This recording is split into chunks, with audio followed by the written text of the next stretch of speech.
और अब आपको सीधे ले चलते हैं राहुल गांधी की भारत जोड़ो यात्रा में। अब इस यात्रा की तस्वीरें आपकी टीवी स्क्रीन पर हैं। आप देख सकते हैं कि ये राहुल गांधी की जो यात्रा है ये दिल्ली में है और निजामुद्दीन की तस्वीरें, लाइव तस्वीरें इस वक्त आपकी टीवी स्क्रीन पर है।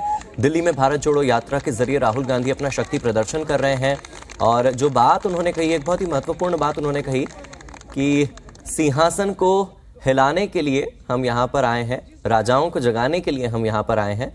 अब वो कोट अनकोट का मतलब क्या है, जो ब्रैकेट में उन्होंने बात कही है वो किसे निशाना साधते हुए कही है, ये तो हम सब समझ पा रहे हैं।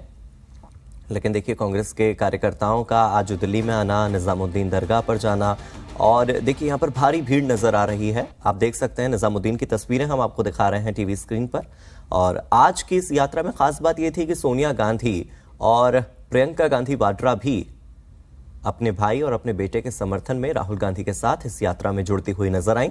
और निजामुद्दीन की ये तस्वीरें देखिए तस्वीरों में आपको अब राहुल गांधी नजर आ रहे होंगे। राहुल गांधी यहां पर पहुंच चुके हैं और उनके हाथ में अब एक चादर दी जा रही है, जो चादर वो इस दरगाह पर चढ़ाने वाले हैं। देखिए उनके सर पर यहाँ पर जो पारंपरिक अंदाज में बांधा जाता है, इसे फेंटा कह सकते हैं, सांफा कह सकते हैं, जो भी कह सकते हैं, माथे पर वो बांधकर उन्हें सम्मान दिया जा रहा है। और पूरे सम्मान के साथ राहुल गांधी यहाँ पर पहुंचे हैं निजामुद्दीन दरगाह में और इस दरगाह पर वो चादर चढ़ाने वाले हैं। ये लाइव तस्वीरें आप देख सकते हैं। देखिए, एक बहुत ही खूबसूरत चादर और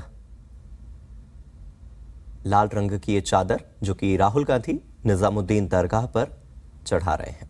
देखिए, 4 तस्वीरें आपकी टीवी स्क्रीन पर हैं। एक दरगाह से राहुल गांधी की तस्वीर, फिर सोनिया गांधी और प्रियंका गांधी वाड्रा के साथ राहुल गांधी की तस्वीर। इसके अलावा इंदिरा गांधी के जो पोस्टर्स आज नजर आए हैं इस भारत जोड़ो यात्रा में, वो एक अलग संदेश लेकर आए। देखिए, एक नीले रंग की चादर और यहाँ पर राहुल गांधी के हाथों चढ़ाई जा रही है निजामुद्दीन दरगाह पर, और फूल की एक थाली भी आई है और पुष्प अर्पित कर रहे हैं राहुल गांधी दरगाह पर। निजामुद्दीन दरगाह का अपने आप में बहुत महत्व है, न केवल आध्यात्मिक बल्कि धार्मिक महत्व भी बहुत ज्यादा है। दूर दूर से सैलानी जब दिल्ली आते हैं तो निजामुद्दीन दरगाह जरूर जाते हैं। यहाँ पर जब ईश्वर को, खुदा को याद किया जाता है तो जिस तरह से कव्वाली की प्रस्तुतियां होती हैं, जिस तरह से संगीतमय माहौल निजामुद्दीन दरगाह का होता है, वो अक्सर लोगों को यहाँ पर खींच लाता है। और निजामुद्दीन की दरगाह ने आज खींच लाया है राहुल गांधी को अपने पास, और राहुल गांधी इस दरगाह पर चादर चढ़ाते हुए, पुष्प अर्पित करते हुए, फूल चढ़ाते हुए यहाँ पर नजर आ रहे हैं। जिस तरह से हिंदू संस्कृति में मंत्रोच्चार किया जाता है, वैसे ही इस्लाम में चादर चढ़ाने के बाद जो भी परंपराएं होती हैं, जो भी सांस्कृतिक तौर पर इस्लाम में मान्यताएं होती हैं, उसके अनुसार जो पद्धति है, उस पद्धति को यहाँ पर फॉलो किया जा रहा है। दोनों हाथ फैलाकर दुआ की जा रही है और इस दुआ में शामिल हैं राहुल गांधी। कांग्रेस सांसद राहुल गांधी की ये भारत जोड़ो यात्रा निजामुद्दीन दरगाह पर पहुंची है दिल्ली में। और आपको बता दें कि राहुल गांधी पिछले 107 दिनों से तकरीबन 3000 किलोमीटर से ज्यादा चल चुके हैं। और व्यक्ति जब इतना ज्यादा चलता है तो कहीं ना कहीं उसे न केवल शारीरिक शक्ति बल्कि मानसिक शक्ति की भी जरूरत होती है।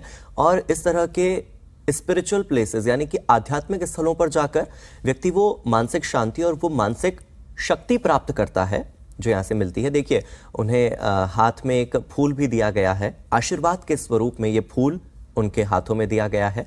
निजामुद्दीन दरगाह पर वो पहुंचे हैं और जितने सम्मान के साथ राहुल गांधी को यहाँ पर बुलाया गया, जितने सम्मान के साथ उनसे चादर चढ़वाई गई, और जो पद्धति वहाँ की है चादर चढ़ाने के बाद की, उस पद्धति में राहुल गांधी जिस तरह से शामिल हुए, पूरी शांति के साथ और सम्मान के साथ वो यहाँ पर खड़े हैं। उनके माथे पर भी आप देख सकते हैं कि माथा ढक करके ही वो इस दरगाह में आए हैं, क्योंकि इस्लाम की जैसी पद्धति है कि सर ढक कर ही जाया जाता है। और मेरे साथ मेरे सहयोगी तरुण कुमार भी जुड़ चुके हैं। तरुण, राहुल गांधी इस वक्त पहुंच चुके हैं निजामुद्दीन दरगाह पर और बहुत ही खूबसूरत तस्वीर सामने आई जहां पर आध्यात्मिक और मानसिक शक्ति उन्हें मिली है। इस दरगाह पर जाकर चादर चढ़ाते हुए नजर आए हैं वो। बिल्कुल हार्दिक, और ये तय शेड्यूल के अंदर था। जब ये यात्रा शुरू हुई थी तब ये सवाल उठ रहे थे कि रास्ते में कोई मंदिर, मस्जिद, गुरुद्वारा अगर आएगा तो क्या राहुल गांधी वहाँ पर भी माथा टेकने के लिए पहुँचेंगे। तो हमने देखा था कि चर्च में भी राहुल गांधी अपनी भारत जोड़ो यात्रा के दौरान गए, और अब फ़कीर निज़ामुद्दीन औलिया की दरगाह पर भी चादर चढ़ाने के लिए राहुल गांधी रुके हैं।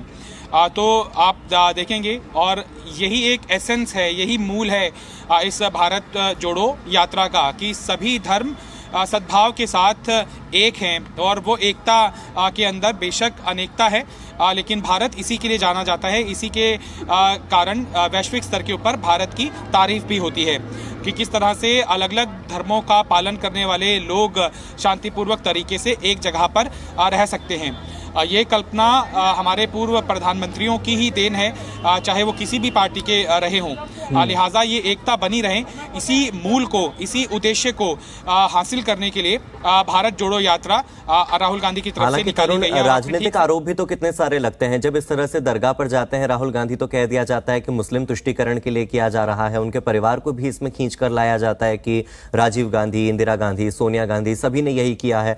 और एक पक्ष ये भी होता है जो ये कहता है कि क्या राहुल गांधी जिस श्रद्धा के साथ और जिस सम्मान के साथ दरगाह में जाते हैं, क्या उतने सम्मान के साथ बाकी मंदिरों में भी जाते हैं?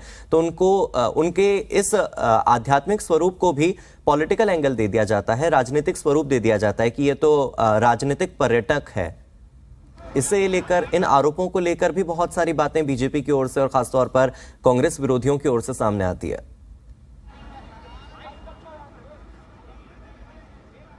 देखिए, इसी बात का खामियाजा कांग्रेस पार्टी को उठाना पड़ा है कि कहीं पर भी अगर माइनॉरिटीज़ के फेवर में बयान दिया जाता है या फिर उसको न्यूट्रलाइज करने की कोशिश की जाती है, अल्ट्रा लाइन नहीं ली जाती है, एक हार्डकोर लाइन नहीं ली जाती है, चाहे वो कट्टरता किसी भी धर्म से संबंधित क्यों ना हो। लेकिन कांग्रेस पार्टी बहुत विनम्रता के साथ उस कटाक्ष को कहें या फिर ये कहें कि उन आरोपों को, नीरज कुंदन है NSUI के, मेरा एंकर सवाल पूछ रहा था कि निजामुद्दीन दरगाह पर गए हैं राहुल गांधी। ये एक तरह से बीजेपी को एज दे देता है कि देखिए हम जो कह रहे थे वही कर रहे हैं राहुल गांधी। क्या कह रहे थे? बीजेपी क्या कह रही है? जो आरोप लगती है कि ये मुस्लिमों की पार्टी। देखिए, ऐसा कुछ नहीं, किसी के कहने की नहीं। ये पार्टी जो है वो संविधान की पार्टी है। ये पार्टी जो है भारतीयों के, सवाल पूछने का मकसद आपका जवाब हासिल करना ही है। हाँ, ये पार्टी जो है वो भारतीयों की पार्टी है, और उस भारतीयों में हिंदू भी हैं, मुसलमान भी हैं, सिख भी हैं, ईसाई भी हैं, सबकी पार्टी है ये। ठीक है, हाँ, ये जरूर बोलना भी गए थे और गुरुद्वारे भी गए थे। और दूसरी बात, ये बात मैं जरूर चिल्ला कर जरूर बोलना चाहूंगा कि ये उद्योगपतियों की पार्टी नहीं है, ये अडानी और अंबानी की पार्टी नहीं है, ये गरीबों की पार्टी है, किसानों की पार्टी है, ये उन पिछड़ों की पार्टी है जिनकी आवाज जो है वर्तमान की सरकार जो है वो दबा रही है। 108 दिन हो गए हैं, जो हासिल करना था इस यात्रा को, आपको लगता है कि वो कुछ हद तक सफल हुआ है मकसद जो भारत को जोड़ने की कोशिश है? देखिए, मैं आपको बताना चाहूँगा ये यात्रा जो है ये क्या हासिल करने निकली है। सबसे पहले तो ये यात्रा जो है राहुल जी जो पैदल चल रहे हैं कन्याकुमारी से जम्मू कश्मीर तक, वो इसलिए चल रहे हैं कि गरीब, मजलूम, बेरोजगारों की, छात्रों की, उनकी पीड़ा को वो चलकर महसूस कर सके। सबसे पहली बात सर्वधर्म इकाई का भी है ना। दूसरी बात, जिस तरीके से जानबूझकर भारतीय जनता पार्टी द्वारा इस देश को तोड़ा जा रहा है, और वो तोड़ा क्यों जा रहा है कि ताकि मूल मुद्दों से ध्यान जो है वो भटकाया जा सके। तो कांग्रेस पार्टी ये बिल्कुल भी जो है होने नहीं देगी। जो मूल मुद्दे हैं, रोजगार का मुद्दा है, बेरोजगारी का मुद्दा है, महंगाई का मुद्दा है, हम इस सोई हुई सरकार को विमर्श करेंगे कि ये इन मुद्दों पर जो है वो चर्चा करें। बीजेपी के नेता, अभी मैं कुछ देर पहले रमेश पिथौड़ी से बात कर रहा था, तो कह रहे हैं कि भारत जोड़ो नहीं है बल्कि कोविड जोड़ो यात्रा है, कोविड फैला रही है भारत जोड़ो यात्रा।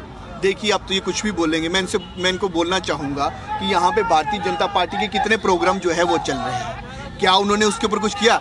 इवन राजस्थान में इनकी जन आक्रोश यात्रा चल रही है, तो ये क्या कोविड क्या खाली कांग्रेस के साथ चल रहा है, भाजपा के साथ क्या उसने मास्क लगाया हो? एक सवाल मैं भी लेना चाहूंगा कि जब कोविड-19 को लेकर के ये बात कर रहे हैं कि बीजेपी पर अप्लाई नहीं होता, क्या सिर्फ कांग्रेस पर होता है, तो उनसे आप ये सवाल लीजिए कि जब प्रधानमंत्री नरेंद्र मोदी इंदौर में बोहरा समाज की मस्जिद में जाते हैं तो उसे पॉलिटिकल पर्यटक कह दिया जाता है, उन्हें तो राजनीतिक पर्यटक कह दिया जाता है। जब यही तमगा राहुल गांधी को मिलता है तो फिर कांग्रेस के ओर से दो अलग अलग तरह के बयान क्यों आते हैं? राहुल गांधी की आध्यात्मिक श्रद्धा, लेकिन प्रधानमंत्री नरेंद्र मोदी मस्जिद में जाएं तो मुस्लिम तुष्टीकरण या मुस्लिमों को पटाने की कोशिश, ऐसा क्यों? एंकर सवाल पूछ रहे हैं कि प्रधानमंत्री अगर मस्जिद में जाते हैं तो कांग्रेस आरोप लगाती है कि ये देखो पर्यटन कर रहे हैं, ये तुष्टीकरण कर रहे हैं। सिमिलर हैंड के ऊपर जब कांग्रेस के ऊपर आरोप लगते हैं तो बचाव क्यों किया जाता है? देखिए, क्योंकि कथनी और करनी में फर्क है। कांग्रेस पार्टी जो कहती है वो करती है। भाजपा जो है वो सबको पता है कि वो बांटने की राजनीति जो है वो करती है। आज तक के इतिहास में किसी प्रधानमंत्री ने कब्रिस्तान और शमशान घाट में फर्क नहीं किया था। क्या ये किसी प्रधानमंत्री ने किया था? नहीं किया था।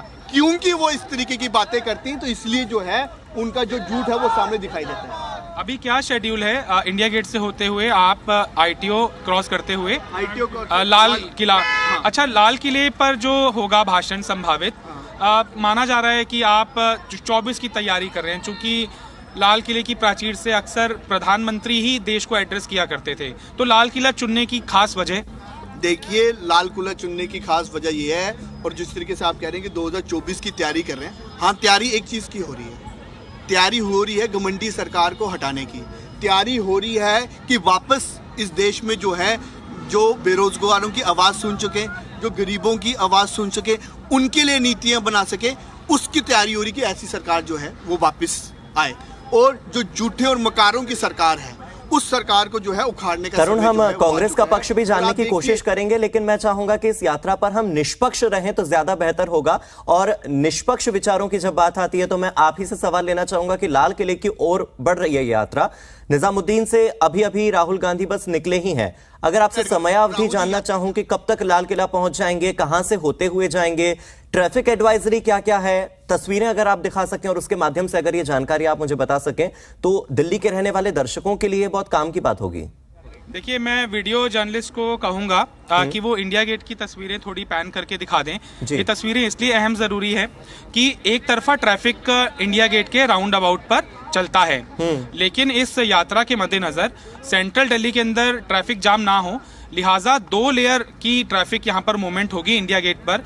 जैसे ही जाकिर हुसैन मार्ग से निजामुद्दीन से आगे बढ़ते हुए इंडिया गेट के राउंड अबाउट पर ये यात्रा पहुंचेगी, तो सामान्य जो ट्रैफिक है वो लेफ्ट साइड को जा रहा होता है, लेकिन इस यात्रा के लिए वो राइट साइड को भी ट्रैफिक की मूवमेंट रहेगी। और जो आप बैरिकेड देख रहे हैं, यहीं से कुछ देर के बाद यात्रा गुजरेगी।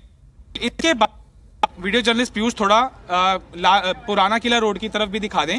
इस रोड से होते हुए ये जो मेजर ध्यानचंद राष्ट्रीय स्टेडियम है, यहाँ से होते हुए ये यात्रा राइट टर्न ले लेगी। ये वापस से कनेक्टिंग हो जाएगा मथुरा रोड, जहाँ से यात्रा मूल तौर पे बदरपुर बॉर्डर से एंटर की थी, और मथुरा रोड से आगे बढ़ते हुए वो ITO की रेड लाइट पर पहुंचेगा। ITO की रेड लाइट से जो दरियागंज का रास्ता है, दिल्ली गेट का रास्ता है, दिल्ली कैंट से होते हुए फॉलो करते हुए लाल किले तक पहुंचा जाएगा। दिल्ली कैंट आपने जिक्र किया? हाँ जी, दिल्ली कैंट से होते हुए जो दरियागंज का रास्ता जाता है वहां से भी ये यात्रा गुजरेगी। तो जो लोग वहां से गुजरने वाले हैं उन्हें भी थोड़ा ध्यान रखना होगा कि ट्रैफिक का जो रूट है वो डाइवर्ट हुआ होगा, तो लोग ट्रैफिक में कहीं फंस न जाएं। इस यात्रा की वजह से अगर ऑफिस जाना हो या ऑफिस से लौटना हो अपने घर, तो कहीं वो इस ट्रैफिक का हिस्सा ना हो जाए। इसीलिए यही रास्ता है शायद दरियागंज जाने का, दिल्ली कैंट होते हुए ही जाएंगे। देखिए, मैं शायद गलत सुन पा रहा हूँ। दिल्ली कैंट अलग जगह है, दिल्ली गेट अलग जगह है जी। दरियागंज से जहां से परेड होके गुजरती है, ITO से होता हुआ वो रास्ता जो दिल्ली गेट को कनेक्ट करता है, दरियागंज वाला जो सीधा लाल किले को कनेक्ट करता है, यात्रा वहां से होके जाएगी।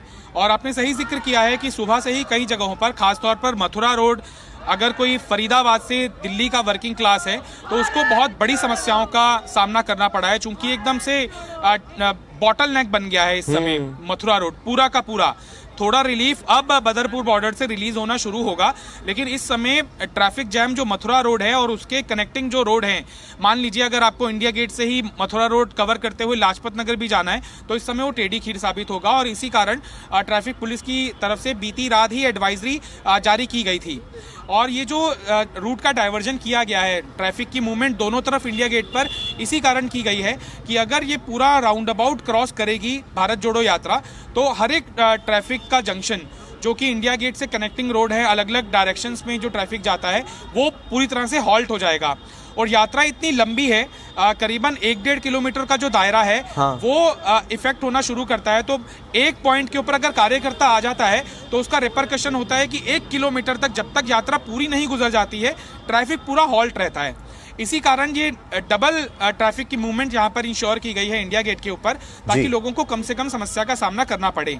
फर्स्ट हाफ के अंदर बदरपुर की तरफ से, फरीदाबाद की तरफ से मथुरा रोड को जो कनेक्टिंग रोड थी वहां पर ट्रैफिक जाम बड़ी संख्या के अंदर था, भारी ट्रैफिक जाम था। लेकिन सेकेंड हाफ के बाद वहां पे ट्रैफिक रिलीज हो जाएगा, क्योंकि भारत जोड़ो यात्रा के कार्यकर्ता जो हैं, समर्थक हैं, वो मथुरा रोड को छोड़ चुके होंगे।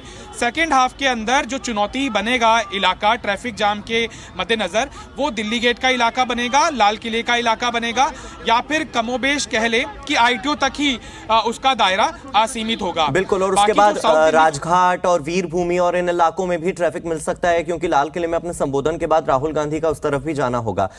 यात्रा के रूट के बाद अब हम यात्रा में शामिल होने वाले लोगों की बात करते हैं। तरुण, हरियाणा में जब यह यात्रा थी तो इसमें किसान शामिल हुए, उससे 2 दिन पहले इसमें जवान शामिल हुए, यानी कि आर्मी स्टाफ के लोग शामिल हुए। आज कहा जा रहा है कि स्वातंत्र्य वीर जो रहे हैं उनके परिवार इस यात्रा का हिस्सा बनने वाले हैं। एमकेएम के अध्यक्ष जो हैं, फिल्म अभिनेता जो हैं कमल हासन, यानी कि वीआईपी लोग भी और सेलिब्रिटीज भी अब इस कह सकते हैं कि जो फिल्मी सितारे हैं वो भी इसका अब हिस्सा बन रहे हैं, और भी कई जो दक्षिण भारत की पार्टियां हैं वो इसमें इंटरेस्ट ले रही है। यानी कि वाकई में भारत को एक करने की कोशिश पूरे भारत के अलग अलग इलाकों से, खासतौर पर दक्षिण भारत के इलाकों से लोग इनके साथ शामिल हो रहे हैं।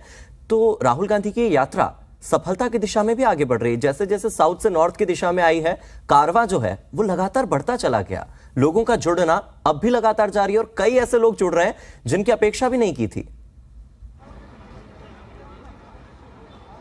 देखिए हार्दिक, सफलता का पैमाना अगर इलेक्टोरल पॉलिटिक्स है तो कांग्रेस पार्टी को अभी तक तो उसके अंदर बहुत ज्यादा फायदा होता हुआ नहीं दिखाई देता। इलेक्टोरल पॉलिटिक्स ऐसा नहीं है कि इलेक्टोरल वे में नहीं बात कर रहा हूं मैं। तरुण, मेरा कहना था कि वो लोग इस यात्रा में शामिल हो रहे हैं, जैसे किसानों का इस यात्रा में शामिल होना, आर्मी के लोगों का इस यात्रा में शामिल होना, स्वतंत्रता सेनानियों के परिवारों का शामिल होना, ये कहीं ना कहीं सफलता का पैमाना मैं माप रहा था। देखिए वो हो सकता है, लेकिन कांग्रेस पार्टी को उस पैमाने के साथ साथ इस पैमाने की भी जरूरत है कि जो कांग्रेस पार्टी की इस भारत जोड़ो यात्रा के अंदर शरीक हो रहे लोग हैं वो कम से कम कांग्रेस पार्टी के पक्ष में वोट भी डालें। नहीं तो सिर्फ ये एक कथनी के तौर पर ही याद किया जाएगा कि कभी भारत जोड़ो यात्रा निकाली भी गई थी। और बीजेपी के रडार पर तो ये भारत जोड़ो यात्रा शुरू से ही रही है, अनेक कारणों से रही है। लिहाजा जब तक अगर इसका इलेक्टोरल फायदा कांग्रेस पार्टी को नहीं होता है तब तक सत्ता पक्ष को फर्क नहीं पड़ता है कि कितनी बड़ी यात्रा कितने दिनों तक कितने बड़े जन सैलाब के साथ निकाली जाए। पहली बात तो ये है। दूसरी बात ये है, जहां तक आपने राजनेता का जिक्र किया, कमल हसन 1:30 बजे आईटीओ चौक पर जब ये यात्रा गुजरेगी वहां से, तब राहुल गांधी के साथ कदमताल होंगे और उनकी इस भारत जोड़ो यात्रा की मुहिम का समर्थन बिल्कुल। तो ये दोनों ही बातें बता रही हैं कि कहीं ना कहीं इलेक्टोरल फायदा मिलेगा, तभी इस यात्रा की सफलता का पैमाना हम माप पाएंगे। हालांकि तरुण, मैं आपसे फिर से जुड़ूंगा